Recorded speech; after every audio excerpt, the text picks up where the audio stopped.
Hola, Dios te bendiga. Bienvenido de regreso una vez más a este ministerio Escuela Faro de Luz. Esta vez a la presentación número 16 de toda esta serie dedicada a la teología de la última generación. Ya hemos iniciado con el tema de la perfección en relación con la última generación.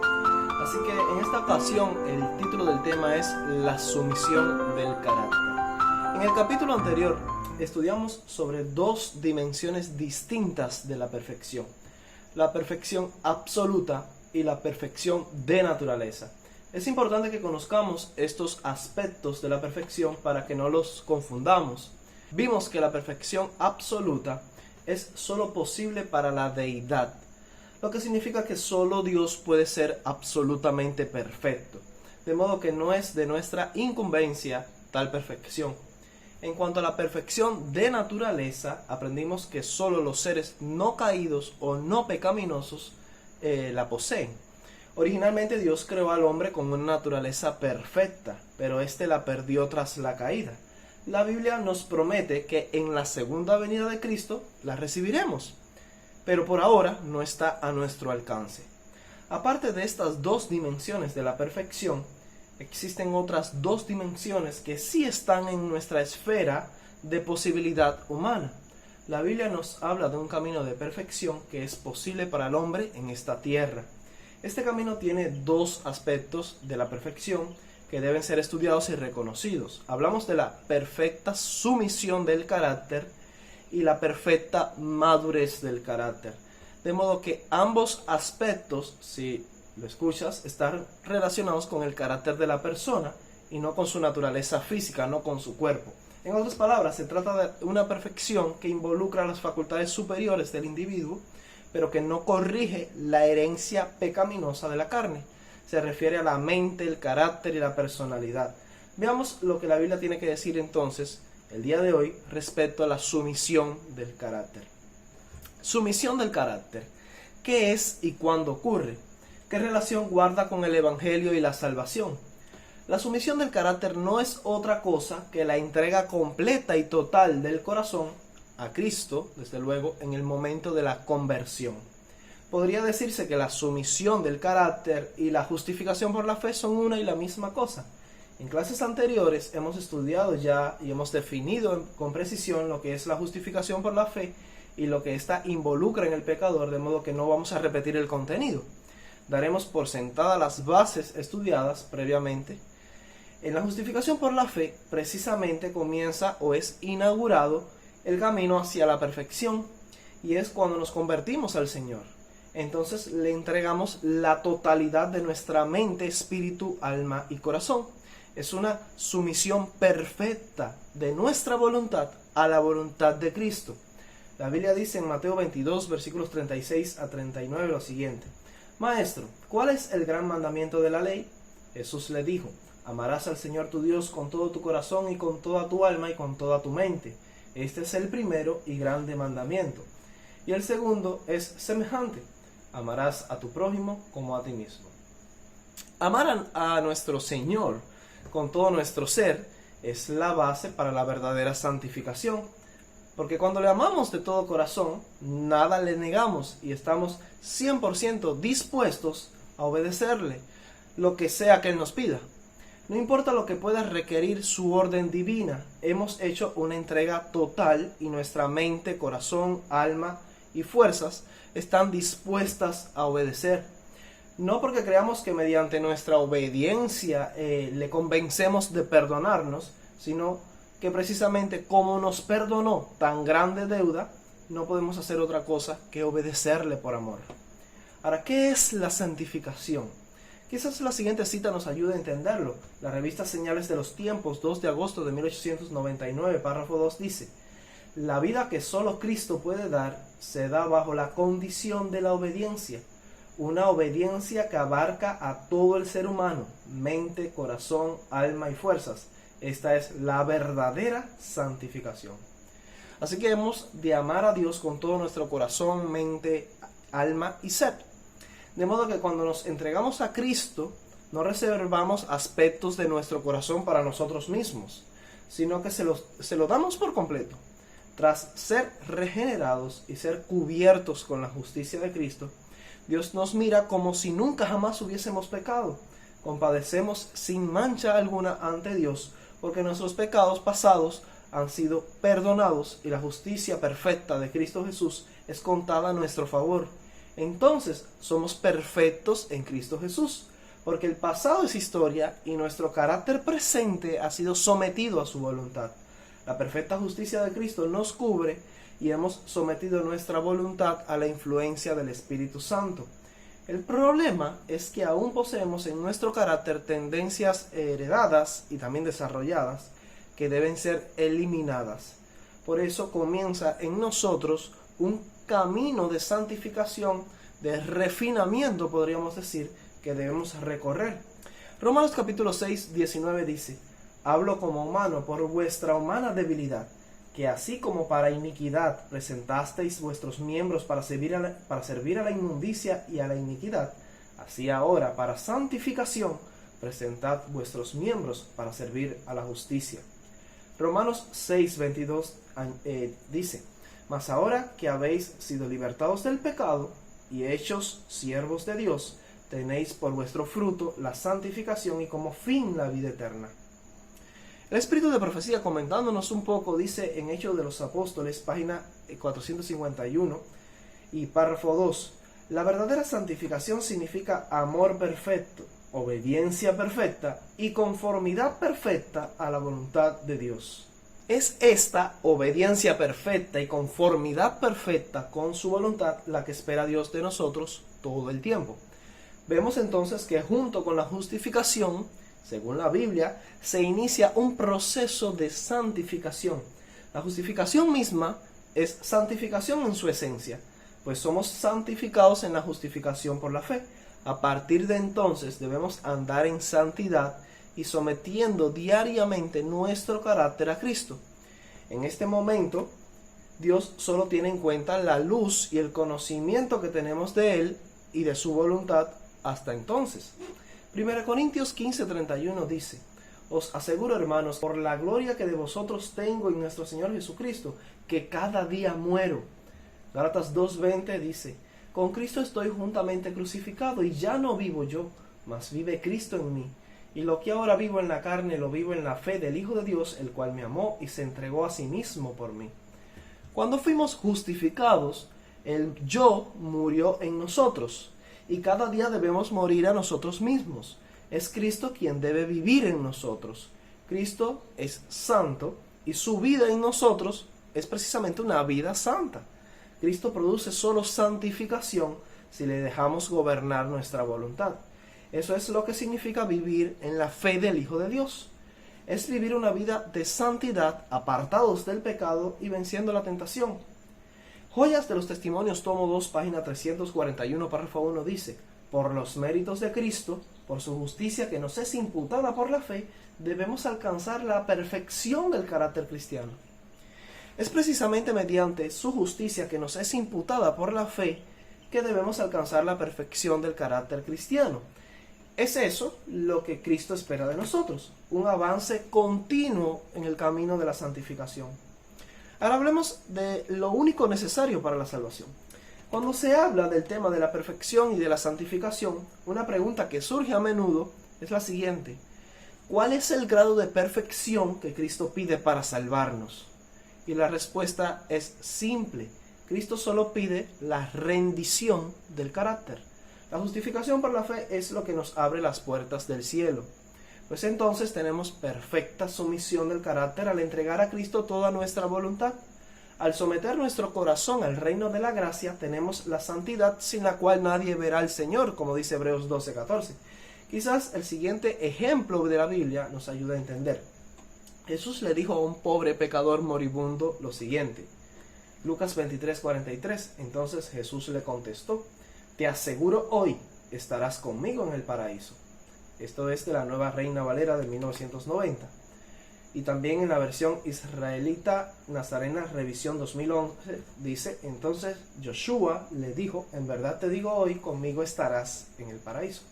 La razón por la que he escogido estas versiones pues son favorables a la verdad bíblica del estado de los muertos. Sabemos que el ladrón pues no fue al paraíso ese mismo día. Pero bueno, ese es otro tema. Yo creo que esta es la correcta traducción de este pasaje. En Palabras de Vida del Gran Maestro, página 127, párrafo 1, leemos: Cuando el pecador atraído por el poder de Cristo se acerca a la cruz levantada y se postra delante de ella, se realiza una nueva creación. Se le da un nuevo corazón. Llega a ser una nueva criatura en Cristo Jesús. La santidad encuentra que no hay nada más que requerir. Note que la santidad, dice ahí, encuentra que no se necesita requerir más. Es santo, es perfectamente justo en Cristo Jesús en ese mismo momento. Al ser perdonado y cubierto con su perfecta justicia, no hay un estándar más alto al cual subir, ni un grado mayor de santidad. Ha sometido su corazón y su voluntad a Cristo y está listo y capacitado para obedecer. Poco importa si la muerte interrumpe su existencia en ese momento, ya ha alcanzado la justicia. Cuando el ladrón en la cruz comprendió que Cristo era su Salvador y creyó en él, mostró uno de los más grandes actos de fe registrados en la historia. Jesús estaba muriendo justo a su lado. ¿Por qué habría de confiar su alma a un mero hombre moribundo? Es claro entonces que la fe del ladrón iba mucho más allá. Él entendió que hablaba con el Creador y el Salvador del mundo, el Hijo eterno de Dios. Entonces el ladrón fue justificado, es decir, hecho justo, según lo que hemos aprendido en clases anteriores. Hecho justo por su fe, y en su caso la santidad encontró que no había nada más que requerir. Murió con un corazón y una voluntad santificada, y todos sus pecados pasados fueron remitidos. Su registro entonces fue intachable.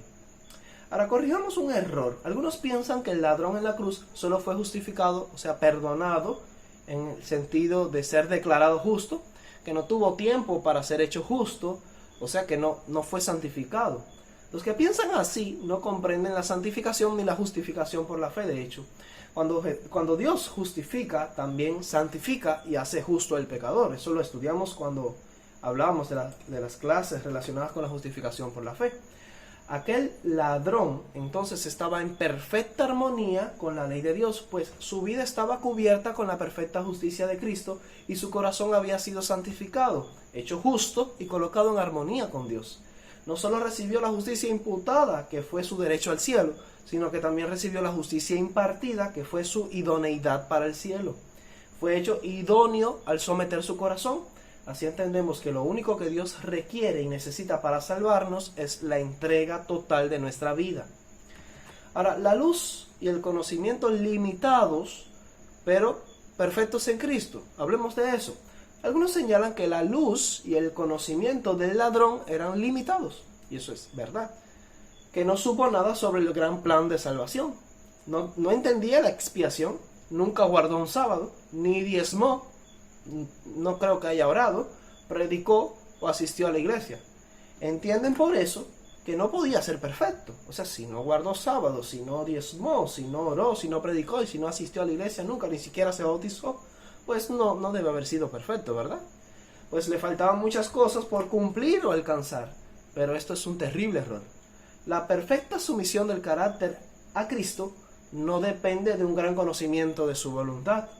Tal vez el ladrón nunca diezmó, nunca guardó un sábado en su vida, jamás fue bautizado o participó en algún culto de la iglesia, pero su corazón había sido entregado a Cristo. La perfecta sumisión del carácter permite que cada uno sea individualmente perfecto en Cristo, considerando la luz y el conocimiento que tiene hasta entonces en su esfera de acción, por muy pequeña que sea esta luz y el conocimiento. Esto significa que Martín Lutero y Guillermo Miller, hermanos que no tuvieron luz, toda la luz al menos de la verdad presente, sean perfectos en Cristo, acordes a la fe que tuvieron ellos. Porque sometieron su voluntad a la obediencia a Cristo, de acuerdo a la luz que tenían hasta entonces. Y la cuestión es que Dios no pide impecabilidad o madurez de carácter para salvarnos. No pide que vivamos sin pecado o alcancemos la madurez de perfección en todos los puntos de la voluntad divina para poder llevarnos al cielo. Lo único que pide de nosotros es que le entreguemos el corazón y le seamos obedientes y leales ahora mismo aquí donde estamos, según la luz y el conocimiento que tenemos hasta el día de hoy. Una persona puede ser perfecta en Cristo, obedeciendo fielmente los mandamientos que conoce de la voluntad divina y ser salvada. En el Ministerio Médico, página 334, párrafo 3, se lee: nuestra obra consiste en esforzarnos por alcanzar en nuestra esfera de acción la perfección que Cristo logró en todo aspecto del carácter en su vida sobre la tierra. Él es nuestro ejemplo. En todas las cosas debemos procurar honrar a Dios en carácter. Al alejarnos tanto día a día de los requerimientos divinos, estamos poniendo en peligro la salvación de nuestra propia alma. Nuestra elevada vocación, página 110, párrafo 4, dice allí: como nuestro ejemplo tenemos a uno que es todo y entre todos, el principal entre 10.000, uno cuya excelencia escapa a toda comparación. ¿Qué dice el Divino Maestro? Sed pues vosotros perfectos como vuestro Padre que está en los cielos es perfecto. Mateo 5:48. ¿Quiere Cristo atormentarnos requiriéndonos lo que es imposible? Nunca, nunca. ¿Qué honor nos confiere al pedirnos que seamos santos en nuestra esfera de acción, como el Padre es santo en su esfera? Mediante su poder somos capaces de hacer esto, porque Él declara: toda potestad me es dada en el cielo y en la tierra. Mateo 28:18. Es nuestro privilegio y el mío reclamar este poder ilimitado. Ahora, si usted entendió esta cita, es por eso que muchos hermanos cristianos que murieron en la ignorancia serán salvados. El cielo abrirá las puertas para ellos, pues fueron perfectos en su esfera de acción. Según la luz y el conocimiento que tenían, fueron fieles y leales a Dios. Ser perfectos en nuestra esfera de acción es lo que Dios pide para salvarnos. Él desea una voluntad sumisa, un carácter convertido y regenerado. Es la sumisión del carácter la única condición para la justificación por la fe y nuestra entrada al reino de los cielos. Amemos a Dios con todas nuestras fuerzas, con toda nuestra mente y corazón, y la salvación es segura. Ahora, ¿y qué pasa con nuestra imperfección? ¿Y qué pasa con aquello que nos falta? Es evidente entonces que al cielo entrarán muchas personas que no desarrollaron aquí en la tierra la madurez de un carácter completamente obediente a todos los mandamientos y requerimientos sagrados. Por citar algunos ejemplos, tengamos en cuenta al mismo ladrón en la cruz, a Martín Lutero y a Guillermo Miller. Todos ellos tienen en común que no fueron maduros en la luz y no desarrollaron un carácter sin pecado. El ladrón, por ejemplo, murió el mismo día de su conversión. Lutero creía en muchos errores teológicos, tomaba cerveza y no tenía un carácter tan similar al de Cristo. Miller, por otro lado, se negó a guardar el sábado, el mandamiento del sábado, y rechazó algunas verdades vitales del Evangelio. Entonces surge la pregunta: ¿qué sucede con la imperfección de estas personas cuya fe en Cristo fue incuestionable y que por la gracia de Dios esperamos ver en el cielo? ¿Cómo se completa la perfección que les faltó a ellos para compadecer sin tacha ante la inmutable ley de Dios? Quizás la siguiente cita sea reveladora en este respecto. Reavivamientos Modernos, página 37, párrafo 3 dice: cuando está en el corazón humano el deseo de obedecer a Dios, cuando se realizan esfuerzos con ese propósito, Jesús acepta esta disposición y este esfuerzo como el mejor servicio del hombre, y Él compensa la deficiencia con su propio mérito divino. Pero Él no aceptará a los que pretenden tener fe en Él y sin embargo son desleales al mandamiento de su Padre. Interesante cita. Nota que lo que Cristo hace es valorar nuestra esfera de comprensión, conocimiento y acción. Él tiene en cuenta nuestra condición e ignorancia y nos juzga de acuerdo al conocimiento y la luz que hemos recibido de su voluntad. La lealtad que hayamos tenido a Cristo conforme al conocimiento que tuvimos es lo que determinará nuestro destino en el juicio. De ahí que los que tienen mayor luz también tienen mayor responsabilidad con Dios. Cristo acepta nuestro mejor servicio y esfuerzo en obedecer sus requerimientos con todo nuestro esfuerzo, pero no justificará la desobediencia voluntaria a algún requerimiento del que tenemos información. De esta forma juzgará Dios al ladrón en la cruz, a Lutero, a Miller y a cada individuo de la historia humana. Dios no tendrá en cuenta la misma información que tenemos hoy para juzgar a los que vivieron en tiempos del rey David. Tampoco juzgará a una persona por la luz que recibió otra. Cada caso será tomado en cuenta en su propia esfera de acción, luz y conocimiento como si no existiera otro ser inteligente sobre el planeta Tierra. Dios es justo y su fallo en el juicio será impecable. Eventos de los últimos días, página 185, párrafo 4 dice: Jesús en sus sufrimientos y muerte ha hecho expiación para todos los pecados de ignorancia, pero no se ha preparado remedio para la ceguera voluntaria. Evento de los últimos días, página 185, párrafo 3. Nadie será condenado por no haber prestado atención a la luz y al conocimiento que nunca tuvo y que no pudo obtener. La verdad que ha llegado a su entendimiento, la luz que ha brillado en el alma, los condenará en el juicio. Eventos de los últimos días, página 185, párrafo 5. No seremos considerados como responsables por la luz que no ha llegado a nuestra percepción, sino por la que hemos resistido y rechazado. Un hombre no puede posesionarse de la verdad que nunca se le ha presentado y por lo tanto no podrá ser condenado por la luz que nunca tuvo. De esta forma, es del todo imperativo que Cristo supla con su perfecta justicia la imperfección de muchos redimidos que entrarán en el cielo sin haber alcanzado la madurez total de sus caracteres. Eran imperfectos en muchas áreas que ignoraban, pero ante el ojo divino rindieron una perfecta obediencia a la luz y al conocimiento que tuvieron, y por la gracia de Dios, a través de su fe, son considerados perfectos en Cristo Jesús. Toda deficiencia desconocida para ellos es suplida por su Salvador y se levantarán el día de la resurrección para recibir la vida eterna. De igual manera, muchos luchan por alcanzar el estándar moral de la ley de Dios, empeñan su mejor esfuerzo y procuran ofrecer perfecta lealtad a Cristo. La salvación nunca ha sido por alcanzar perfección impecable. Dios nunca ha requerido que vivamos sin pecado antes de que pueda perdonarnos y salvarnos. Es la sumisión de nuestro carácter lo único que Él pide. Él nos salvará mientras esté en nuestro corazón el deseo de obedecerle y realicemos esfuerzos con ese propósito. Él verá eso y entonces aceptará esa disposición y ese esfuerzo como nuestro mejor servicio. Lo que nos falte será compensado con sus infinitos méritos divinos. La puerta del cielo está abierta para los que andan en perfecta sumisión del carácter. Bebés espirituales, necesitados de leche espiritual. Cuando se inicia en nosotros el proceso o camino de santificación, somos considerados como recién nacidos o bebés espirituales. Eso significa que aún poseemos defectos y peculiaridades en nosotros que deben ser refinadas por medio de la administración de la gracia.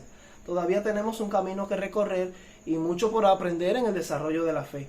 O puede que nos falte luz sobre la completa voluntad de Dios para el hombre. Hemos experimentado un nuevo nacimiento, sin el cual no podríamos haber tenido vida eterna, según Juan 3:3.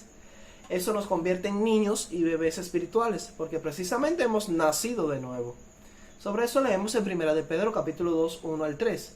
Desechando pues toda malicia, todo engaño, hipocresía, envidias y todas las detracciones, desead, como niños recién nacidos, la leche espiritual no adulterada, para que por ella crezcáis para salvación, si es que habéis gustado la benignidad del Señor. Nota el lector como justo al comienzo de la experiencia cristiana se nos considera como niños espirituales. Necesitamos de la leche espiritual no adulterada para que crezcamos en la salvación.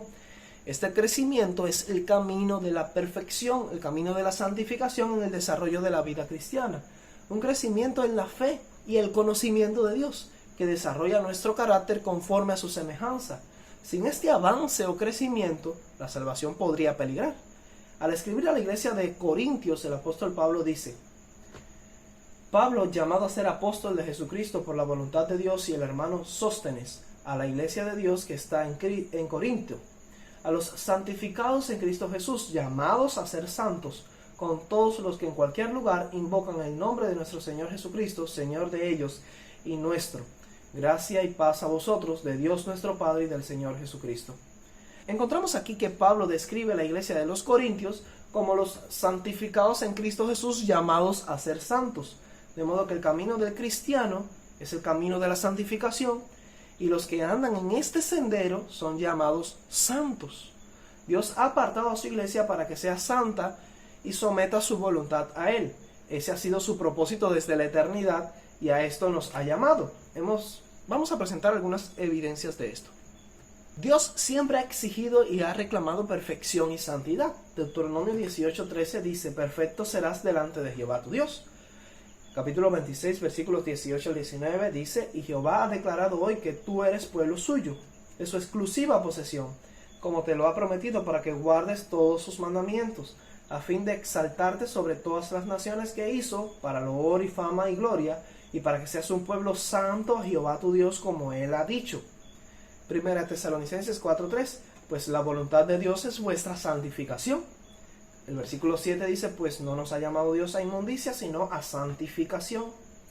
Primera Tesalonicenses 5:23, y el mismo Dios de paz os santifique por completo, y todo vuestro ser, espíritu, alma y cuerpo sea guardado irreprensible para la venida de nuestro Señor Jesucristo. Primera de Pedro 2:9, mas vosotros sois linaje escogido, real sacerdocio, nación santa, pueblo adquirido por Dios, para que anunciéis las virtudes de aquel que os llamó de las tinieblas a la luz admirable. En la Review Herald, 1 de noviembre de 1892, párrafo 1, leemos: el Señor no requiere menos del alma ahora que lo que requirió de Adán en el paraíso, antes de la caída: perfecta obediencia, justicia impecable. Lo que Dios requiere bajo el pacto de la gracia es tan amplio como lo que requirió en el paraíso: armonía con su ley, que es santa y justa y buena. El Evangelio no debilita las demandas de la ley, exalta la ley y la hace honorable. En el Nuevo Testamento no se requiere menos de lo que se requería en el Antiguo Testamento. Nadie preste oídos al engaño tan agradable al corazón humano de que Dios aceptará la sinceridad, no importa cuál sea la fe, no importa cuán imperfecta sea la vida. Dios requiere de sus hijos perfecta obediencia. Ahora, de esta manera vemos con claridad que el plan de Dios para su iglesia es la plena santificación. Dios desea que seamos perfectos en Él, y para eso nos ha llamado. La iglesia de Corintios era llamada a ser santa. Sin embargo, vemos que todavía luchaban con debilidades y defectos en sus caracteres. Aún eran niños en el desarrollo. 1 Corintios 3, 1 al 3 dice: de manera que yo, hermanos, no puedo hablaros como espirituales, sino como a carnales, como a niños en Cristo. Os di a beber leche y no vianda, porque aún no erais capaces, ni sois capaces todavía, porque aún sois carnales. Pues habiendo entre vosotros celos, contiendas y disensiones, no sois carnales y andáis como hombres. Aunque eran los santificados en Cristo Jesús, todavía eran niños espirituales, necesitados aún de leche espiritual, no eran capaces todavía. Y la razón por la que vemos esta aparente contradicción es porque en la Biblia, tanto el proceso como la obra terminada en la persona, pues ambos son llamados santificación. Por esta razón los hermanos son llamados santos y santificados, aunque no hayan alcanzado la perfección de la madurez. Veamos otros ejemplos bíblicos de cristianos llamados santos, a pesar de que aún no han alcanzado la madurez. Romanos 1:7. A todos los que estáis en Roma, amados de Dios, llamados a ser santos, gracia y paz a vosotros de Dios nuestro Padre y del Señor Jesucristo. 2 Corintios 1, 1 y 2. Pablo, apóstol de Jesucristo, por la voluntad de Dios, y el hermano Timoteo, a la iglesia de Dios que está en Corintio, con todos los santos que están en toda Acaya. Gracia y paz a vosotros de Dios nuestro Padre y del Señor Jesucristo. Efesios 1:1. Pablo, apóstol de Jesucristo, por la voluntad de Dios, a los santos y fieles en Cristo Jesús que están en Éfeso. Efesios 1:4. Según nos escogió en Él antes de la fundación del mundo, para que fuésemos santos y sin mancha delante de Él. Filipenses 1:1. Pablo y Timoteo, siervos de Jesucristo, a todos los santos en Cristo Jesús que están en Filipos, con los obispos y diáconos. Colosenses 1:2. A los santos y fieles hermanos en Cristo que están en Colosas, gracia y paz sean a vosotros de Dios nuestro Padre y del Señor Jesucristo. Hebreos 3:1. Por tanto, hermanos santos, participantes del llamamiento celestial, considerad al apóstol y somos sacerdotes de nuestra profesión, Cristo Jesús. Primera de Pedro 1, 3 al 16. Por tanto, ceñid los lomos de vuestro entendimiento, sed sobrios y esperad por completo en la gracia que se os traerá cuando Jesús sea manifestado. Como hijos obedientes, no os conforméis a los deseos que antes teníais estando en vuestra ignorancia, sino como aquel que os llamó es santo, sed también vosotros santos en toda vuestra manera de vivir. Porque escrito está: sed santos, porque yo soy santo. Ante todas estas evidencias presentadas, queda claro Así que el cristiano debe transitar en un camino consagrado a la perfección y santidad del alma. Somos llamados a la santidad, y todos los que han dicho sí a Cristo en sus vidas han iniciado este proceso, por lo cual también deben ser reconocidos como santos en Cristo Jesús. Esto no significa que ya están sin pecado, que sea que son impecables, o que han vencido todo defecto en sus vidas, sino que procuran crecer cada vez más conforme a la semejanza de Cristo. Y de la misma manera en la que se espera que un bebé recién nacido tenga un avance y un crecimiento natural hacia la madurez, así también debe ser el desarrollo del carácter cristiano. Si en algún sentido este crecimiento se ve interrumpido o estancado, es señal de muerte espiritual. Hechos de los Apóstoles, página 447, párrafo 3, dice: la santificación no es obra de un momento, una hora o un día, sino de toda la vida. No se la consigue por medio de un feliz arranque de los sentimientos, sino que es el resultado de morir constantemente al pecado y vivir cada día para Cristo. No pueden corregirse los males ni producirse reformas en el carácter por medio de esfuerzos débiles e intermitentes. Solamente venceremos mediante un prolongado y perseverante trabajo, penosa disciplina y duro conflicto. No sabemos en el día actual cuán intenso será nuestro conflicto en el siguiente. Así que hemos aprendido hasta aquí que lo único necesario para la salvación del pecador es la entrega total del corazón a Cristo. Él ha dispuesto las cosas para que sea difícil perdernos y fácil salvarnos si tenemos fe en Él. No requiere perfección absoluta, ni perfección de naturaleza, ni un carácter completamente maduro y sin pecado para salvarnos. Lo único que pide para esto es una voluntad dócil y un carácter sumiso y una obediencia a la poca luz que tengamos de su voluntad. En Elena White, en Europa, página 110, párrafo 2, leemos: un hermano manifestó al escuchar el sermón que les hacía ver la necesidad de poseer un carácter puro y perfecto, sintió que no podía ser salvo, que su caso era desesperado. Pero cuando afirmamos que la santificación no era la obra de un momento, sino de toda una vida, se reanimó y decidió orar y velar y escudriñar las Escrituras todos los días. Resolvió vencer y disfrutar de una experiencia diaria que lo fortaleciera y capacitara para ser una bendición para los demás. Si buscamos la perfección, si buscamos agradarle a Él, lo único que importa es que estemos aferrados de su mano por medio de la fe y que nunca la soltemos. Avancemos paso a paso en el camino y la victoria es segura. No debemos desesperarnos al ver nuestras deficiencias. Confiamos en los méritos de Cristo y dejemos que nuestra contemplación de su gloria haga el resto del trabajo. Muramos cada día, como dijo Pablo, a nosotros mismos y vivamos para Cristo.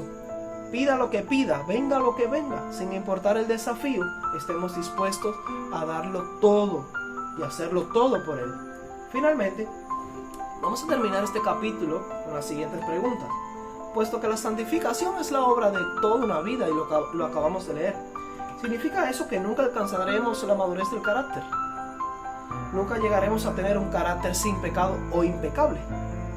Puesto que lo único que Dios requiere para nuestra salvación es la sumisión de nuestro carácter, ¿qué propósito persigue la madurez de carácter o la impecabilidad? Es importante que procuremos tal cosa. Contestaremos esta y otras preguntas en el próximo capítulo, así que no te lo pierdas. Te animo a suscribirte y a ver toda esta serie, es muy interesante y vas a aprender muchísimo. Dios te bendiga. Maranata.